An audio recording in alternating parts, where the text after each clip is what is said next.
തിരുവനന്തപുരം ബാലരാമപുരത്ത് 2 വയസ്സുകാരിയെ കിണറ്റിലെറിഞ്ഞു കൊന്ന കേസിൽ അമ്മ ശ്രീധുവിനെ കസ്റ്റഡിയിൽ വിട്ടു.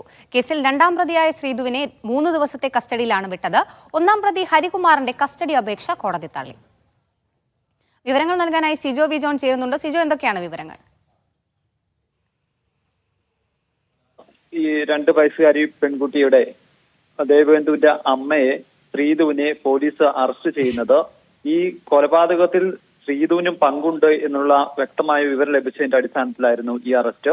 കേസിൽ 1ാം പ്രതിയായ ഹരികുമാർ നൽകിയ മൊഴിയുടെ അടിസ്ഥാനത്തിലാണ് ശ്രീധുവിനെ പോലീസ് അറസ്റ്റ് ചെയ്തിരുന്നത്. അതിനുശേഷം പ്രാഥമിക ഘട്ടം എന്ന നിലയിൽ ശ്രീധുവിനെ ചോദ്യം ചെയ്തിരുന്നു. പക്ഷേ അന്വേഷണ സംഘത്തിന്റെ ചോദ്യത്തിനോട് യാതൊരു വിധത്തിലുള്ള ഒരു പ്രതികരണവും നടത്തുന്നുണ്ടായിരുന്നില്ല. പല ചോദ്യങ്ങൾക്കും മൗനം തുടരുകയാണ് ചെയ്തിരുന്നത്.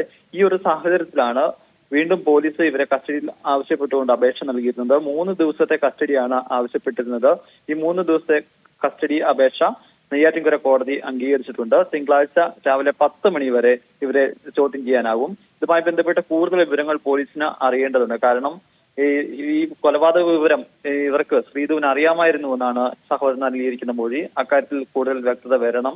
അതോടൊപ്പം തന്നെ മറ്റു പല വിവരങ്ങളിലും ഇവരിൽ നിന്ന് അറിയാൻ വേണ്ടിയുണ്ട് എന്നുള്ളതാണ് പോലീസ് വ്യക്തമാക്കുന്നത്. എന്തായാലും ഈ കസ്റ്റഡിയിലൂടെ ഇതിലൊരു വ്യക്തത വരുത്താൻ സാധിക്കുമെന്നാണ് പോലീസ് പ്രതീക്ഷിക്കുകയും ചെയ്യുന്നത്.